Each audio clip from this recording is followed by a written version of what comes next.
Nah, duduk. Nggak boleh. Nggak boleh ya. Oke. Jadi OSIS itu adalah kepanjangan dari organisasi siswa intrasekolah, gitu ya. Jadi OSIS ini adalah sebuah wadah bagi siswa untuk berkelompok dan bekerja untuk kepentingan sekolah dan seluruh siswa, gitu. Nah, biasanya ada OSIS ini itu hanya di sekolah menengah aja, baik menengah pertama maupun menengah atas, gitu ya. Jadi kalau SD itu tidak ada yang namanya OSIS, gitu ya. Jadi mungkin nanti ini yang nantinya kelas 9 mau lanjut ke SMA, SMK, MA dan lain sebagainya. Kalau mungkin di sini kalian belum berkesempatan ikut OSIS, mungkin nanti bisa kalian ikut OSIS di tingkat selanjutnya, gitu ya. Jadi masih ada kesempatan untuk kelas 7 dan kelas 8 ya untuk menjadi anggota OSIS. Boleh, Bu?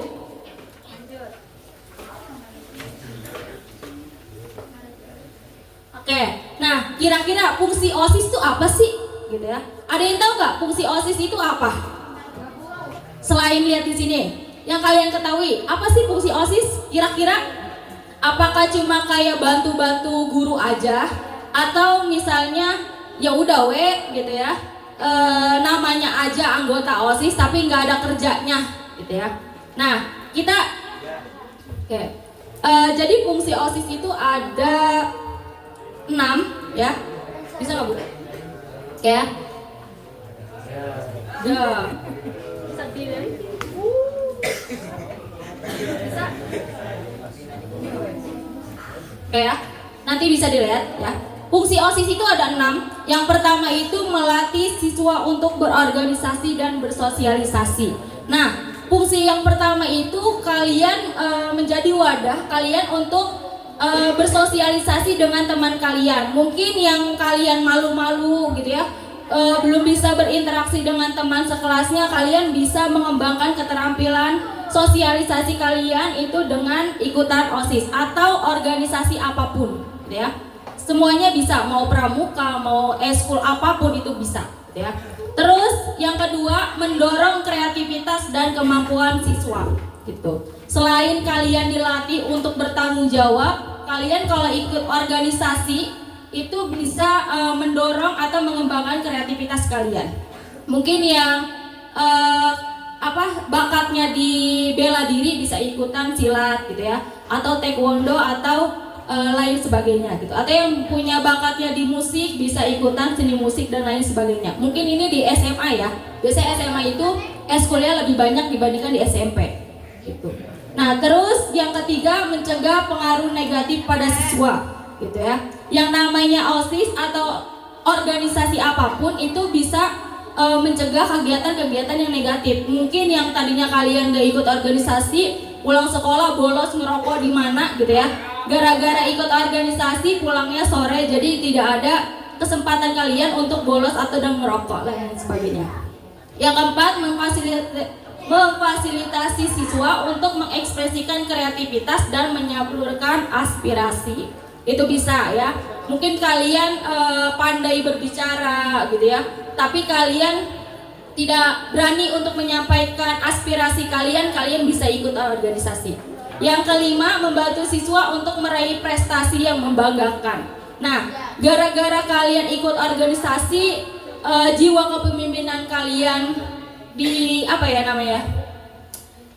dikembangkan, terus kreativitas kalian dikembangkan, maka prestasi kalian juga akan lebih unggul lagi, gitu ya. Terakhir, mengendalikan aktivitas siswa agar lebih positif dan terarah, gitu ya.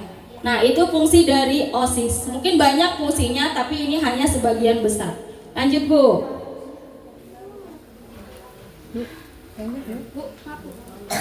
Oke, selanjutnya itu ada struktur organisasi. Nah, biasanya kalau misalnya di dalam sebuah organisasi pasti ada yang namanya ketua, wakil, sekretaris, bendahara dan lain sebagainya. Itu gimana sih, Bu, cara biar bisa menjadi ketua, gitu ya? Biasanya nanti ada musyawarah. Mungkin yang kelas 7 belum pernah merasakan kegiatan pemilihan OSIS ya. Kalau kelas 9 udah ya. Sama kelas 8 udah pernah belum? Kelas 8 belum ya?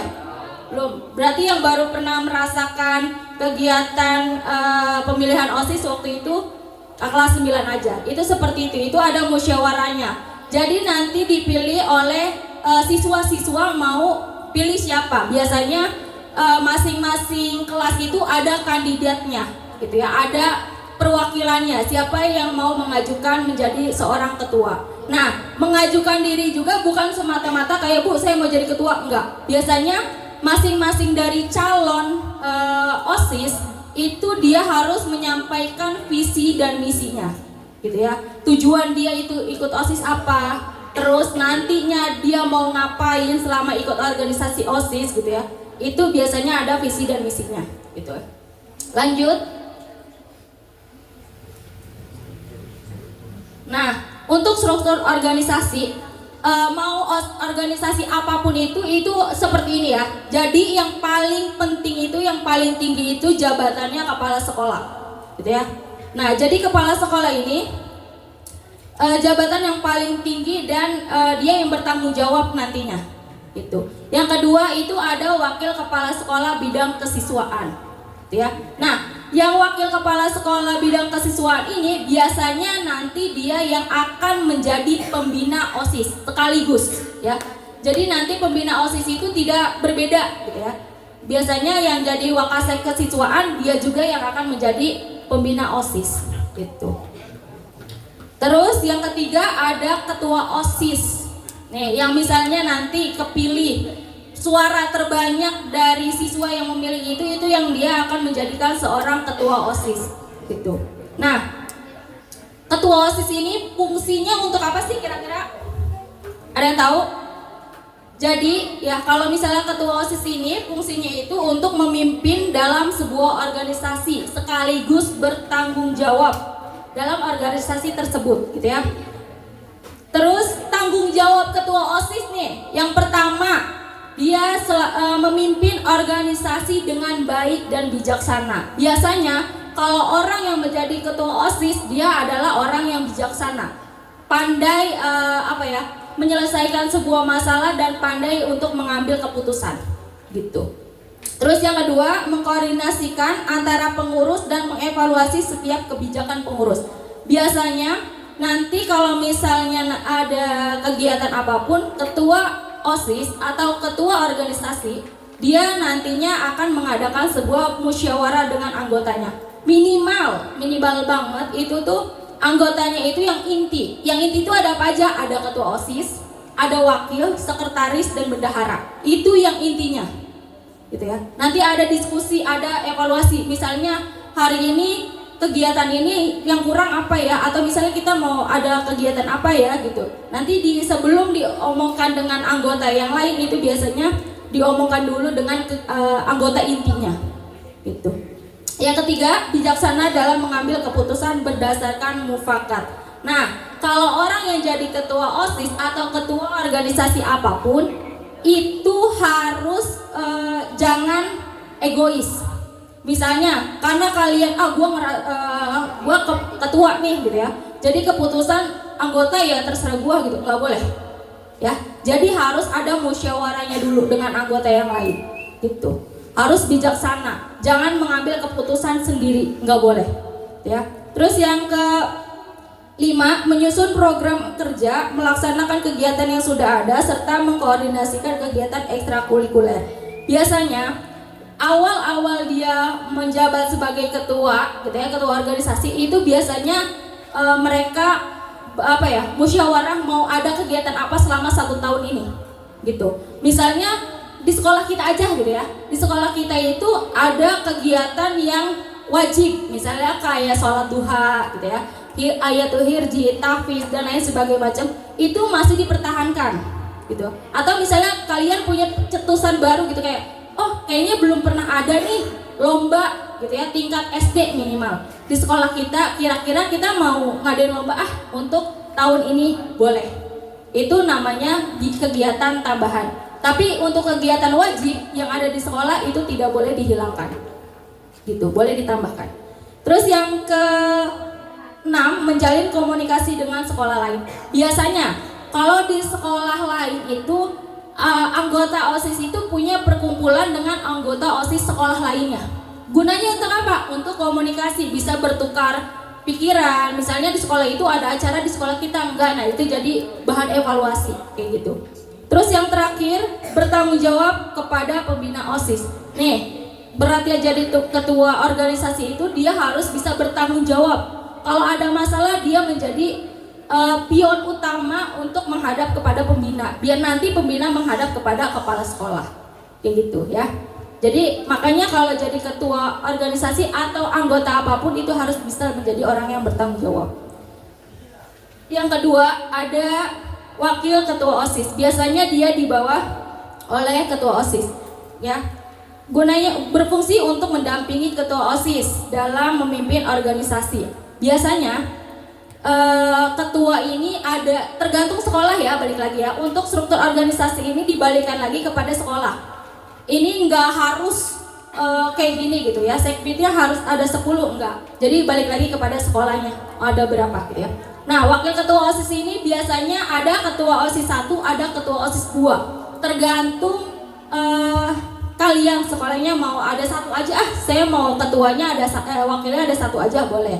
Atau misalnya biar nggak ribet ada 2 boleh. Nah, kedua ini biasanya kalau ada wakil ketua yang 1 dan 2 biasanya tugasnya beda.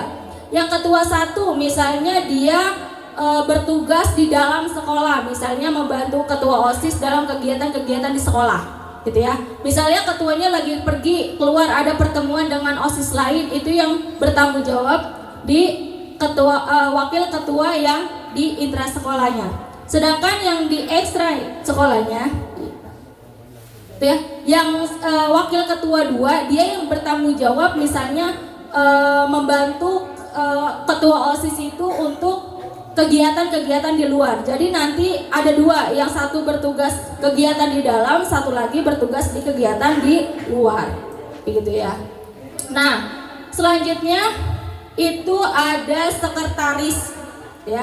Ada sekretaris dan bendahara. Nah, untuk sekretaris dan bendahara ini kedudukannya sebenarnya sama, ya, sama gitu ya. Nah, sekretaris juga sama kayak bendahara, ada sekretaris 1 dan sekretaris 2. Bu, bedanya apa sih sekretaris 1 sama sekretaris 2 gitu ya? Kalau misalnya kalian mau bikin ada sekretaris 1 dan 2, biasanya sekretaris 1 itu dia nantinya bertugas membuat administrasi organisasi. Contohnya kayak membuat rekap surat masuk, rekap surat keluar dan lain sebagainya. Sedangkan kalau yang sekretaris 2 dia bertugas untuk membuat sebuah proposal. Nah, biasanya selama ini kita belum pernah ya yang kelas 9 belajar untuk membuat sebuah proposal. Nah, gitu. Nanti mungkin di SMA kalian akan dipelajari ya. Kalau kalian ikut organisasi gitu ya. Biasanya kalau kita mau melakukan kegiatan ya, itu harus ada proposalnya gitu. Proposalnya isinya ada apa? Ada susunan acara, ada struktur organisasi kegiatan, ada juga RAB-nya atau anggaran biayanya, gitu ya. Terus nanti baru diajukan kepada sekolah, gitu. Ya, jadi itu sama seperti surat izin lah untuk kalian mengadakan sebuah kegiatan. Oke. Nah, sekarang ada bendahara. Bendahara juga sama kayak sekretaris, ada bendahara 1 dan bendahara 2. Kalau bendahara 1 misalnya dia bertugas untuk membuat anggaran gitu ya, atau misalnya kayak uang kas, terus inventaris di dalam organisasi gitu ya, beli barang-barang dan lain sebagainya. Ntar sekretaris 2 dia yang membuat RAB setiap kegiatan dan lain sebagainya macam. Itu nanti bisa dibagi-bagi tugasnya. Nah, terus ada sekbid. Sekbid itu apa sih? Ada yang tahu sekbid? Apa? Betul, sekbid itu adalah kepanjangan dari seksi bidang, gitu ya. Atau misalnya kalau di dalam sebuah struktur organisasi kelas itu ada yang namanya seksi kesehatan, seksi kerohanian, kebersihan dan lain sebagainya macam. Sama di struktur organisasi OSIS juga ada sekbidnya. Nah, untuk struktur organisasi OSIS ini sekbidnya ada 1 sampai 10, tapi ini dikembalikan lagi oleh sekolah masing-masing. Kadang cuma ada 3, kadang cuma ada 4. Tapi untuk maksimalnya itu ada 1 sampai 10. Nah, yang pertama Sekbid 1 itu berkaitan dengan bidang keagamaan. Ya, kalau Sekbid 1 itu berkaitan dengan bidang keagamaan. Tugasnya apa? Tugasnya itu untuk membina kegiatan keagamaan selama di sekolah. Kalau misalnya di sekolah kita kan ada kegiatan yang sholat zuhur berjamaah, itu harus yang bertanggung jawab adalah seksi bidangnya, gitu ya. Terus ada zikir pagi, gitu ya. Terus ada lagi sholat duha, belum lagi atau kegiatan-kegiatan hari besar. Contohnya kayak peringatan 1 Muharram, gitu ya, hari besar Islam. Terus ada lagi Maulid Nabi, Isra Mi'raj dan lain sebagainya macam, gitu ya. Nah, itu untuk Sekbid 1 tentang keagamaan. Untuk Sekbid 2 itu berkaitan dengan bidang budi pekerti luhur atau akhlak mulia. Nah, untuk Sekbid 2 ini dia bertanggung jawab menjaga ketertiban sekolah. Jadi dia yang misalnya ada yang bolos, gitu ya, atau misalnya mau ada kegiatan eskul pramuka, gitu ya, terus banyak yang bolos, dia yang bertanggung jawab jaga gerbang. Atau misalnya setiap Senin atau setiap pagi, gitu ya, ada yang jaga untuk kegiatan yang barangkali ada siswa yang datangnya telat, nanti ditulis oleh anggota Sekbid 2, kayak gitu. Ada yang bolos dan lain sebagainya macam, gitu ya. Untuk yang Sekbid 3 itu dia berkaitan dengan bidang kepribadian unggul, wawasan kebangsaan dan bela negara, gitu ya. Nah, yang wawasan kebangsaan dan bela negara ini berkegiatan atau bertanggung jawab ketika kegiatan upacara bendera setiap hari Senin, gitu. Misalnya dia yang bertanggung jawab yang hari itu tugas untuk pengibar siapa, terus dia bertanggung jawab benderanya, gitu ya, disiapkan benderanya, terus kayak teks undang-undang dan lain sebagainya macam. Terus kalau misalnya ada kegiatan per kelas, gitu ya, kayak sering kita lakuin per kelas untuk jadi petugas upacara, itu biasanya dilatih oleh Sekbid 3, ya, tentang kebangsaan. Tuh. Nah, terus yang keempat itu tentang prestasi akademik, seni dan olahraga sesuai minat bakat, ya. Dia yang bertanggung jawab kalau misalnya nanti ada kegiatan-kegiatan perlombaan misalnya, gitu ya, untuk kegiatan kayak futsal, gitu ya, dan lain sebagainya macam. Biasanya kalau misalnya acara kecilnya itu setiap UAS ya, ulangan atau PAS, itu kan suka ada yang namanya kelas meeting. Nah, itu biasanya bertanggung jawab itu Sekbid 4, ya, yang tentang minat bakat. Gitu. Yang kelima, Sekbid 5 itu tentang demokrasi, politik, dan kepemimpinan. Nah, kalau Sekbid yang kelima ini dia bertanggung jawab untuk melatih dasar kepemimpinan. Biasanya kalau misalnya kegiatan kayak MPLS, LDKS, dia yang bertanggung jawab, gitu. Untuk acaranya mau kayak gimana nih, gitu ya. Apakah ada kegiatannya malam gitu, nginep 3 hari atau berapa malam, itu biasanya direncanakan oleh Sekbid 6 apa 5? Terus Sekbid 6 itu tentang kreativitas, keterampilan dan kewirausahaan. Biasanya seksi ini bertanggung jawab untuk meningkatkan kreativitas dan keterampilan siswa di bidang kewirausahaan. Biasanya kalau di sekolah lain itu ada yang namanya koperasi siswa. Nah, itu dia yang bertanggung jawab oleh Sekbid 6, gitu ya. Atau misalnya kita mau ngadain kegiatan kelas meeting, terus kita mau hadiahnya ada motor, gitu ya, atau TV, gitu ya, televisi, atau misalnya kipas angin, gitu ya. Nah, otomatis hadiah itu kan kita belinya pakai uang. Sedangkan uang yang dapat dari sekolah itu tidak banyak, gitu ya. Makanya kalian mencari sebuah sponsor, gitu. Nah, untuk mencari sebuah sponsor itu yang bertanggung jawab ya Sekbid 6, gitu. Atau misalnya kalian dagang jualan, kayak mungkin angkatannya Karindi, dia kemarin pernah jualan basreng ya. Nah, itu salah satu kegiatan dari Sekbid 6 tentang kewirausahaan, gitu. Nah, terus ada Sekbid 7 itu tentang kesehatan dan gizi. Biasanya Sekbid 7 ini bertugas untuk meningkatkan perilaku siswa hidup sehat. Misalnya mau ada peraturan siswa tidak boleh minum es, apalagi panter. Misal, ini mah misal gitu ya. Mau ada itu terus tiba-tiba ada yang melanggar. Nah, langgaran itu kan otomatis ada konsekuensinya, ada hukumannya. Nah, itu hukumannya nanti akan diberikan oleh Sekbid 7 gitu. Ya. Terus Sekbid 8 tentang sastra dan budaya. Nah, kalau Sekbid 8 ini dia bertanggung jawab untuk mengembangkan wawasan dan keterampilan siswa di bidang sastra dan budaya. Misalnya kalau di sekolah lain mungkin akan ada kegiatan yang namanya Bulan Bahasa yang selalu diadakan pada tanggal 28 Oktober pas Hari Sumpah Pemuda. Biasanya suka ada lomba-lomba antar kelas, misalnya baca puisi, terus baca pidato gitu ya, dan lain sebagainya. Itu termasuk ke dalam bahasa dan sastranya. Terus yang Sekbid 9 tentang teknologi dan informasi. Nah, Sekbid 9 ini bertanggung jawab untuk mengembangkan pemanfaatan TIK. Nih, untuk Sekbid 9 misalnya di sekolah itu ada eskul komputer. Nah, kalian harusnya ikut bertanggung jawab. Jangan iniin temennya kayak udah loh kita nggak usah ikut eskul komputer buat apa sih gitu. Nah, itu nggak boleh gitu ya. Nah, yang terakhir ini adalah Sekbid 10 tentang bahasa asing.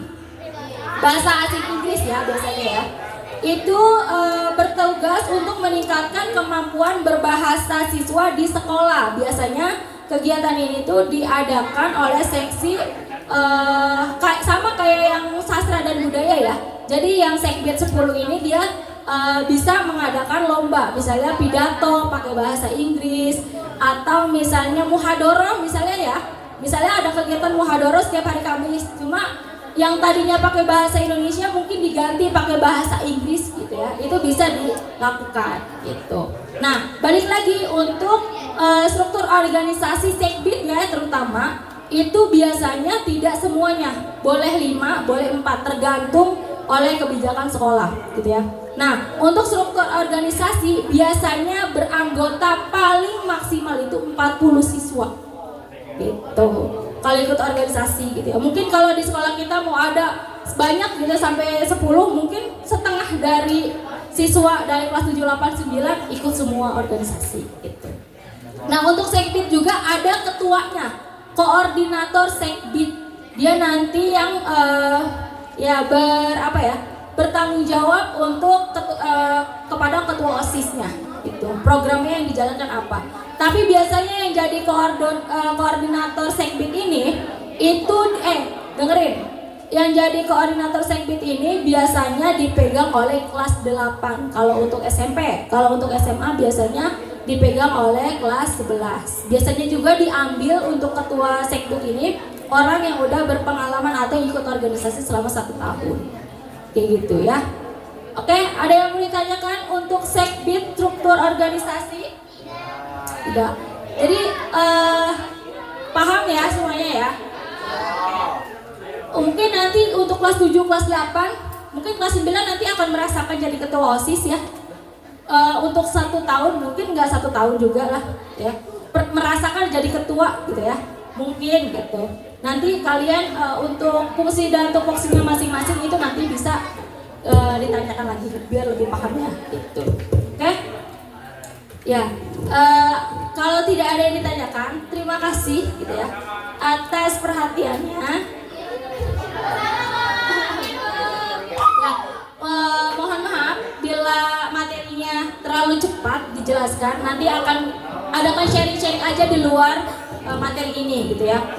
Oke, wabillahi taufiq wal hidayah. Wassalamualaikum warahmatullahi wabarakatuh.